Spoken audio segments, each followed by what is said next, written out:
All welcome channel snow drop world. అందరికీ happy Varalakshmi వ్రతం.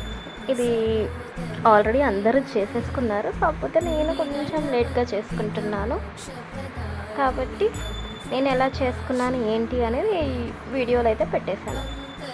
ప్రసాదంగా అయితే పూర్ణాలు, గారెలు, పులిహార, అన్నం, సాంబార్, బెల్లమన్నం, ముద్దపప్పు, టమాటా పచ్చడి, క్యారెట్ అండ్ వంకాయ ఫ్రై, పెరుగు, సాల్ట్, మొత్తం 11 రకాలు చేశానన్నమాట. పోషణ అమ్మవారికి నైవేద్యంగా. అండ్ ఫ్రూట్స్, అరటికాయ, జాంకాయ, దానిమ్మకాయ, యాపిల్, ఏది పెట్టాను నేను. ఫ్రూట్స్ తాంబూలానికేమో అట్ ప్రజెంట్ 2 మేకి పెట్టి దేవుడి దగ్గర పెట్టాను. తర్వాత ఎంతమంది వస్తారో దాన్ని బట్టి ఇద్దామని అనుకుంటున్నాను. అండ్ ఇది నాది వరలక్ష్మి వ్రతం, ఇలా చేసుకున్నాను. Thank you, bye.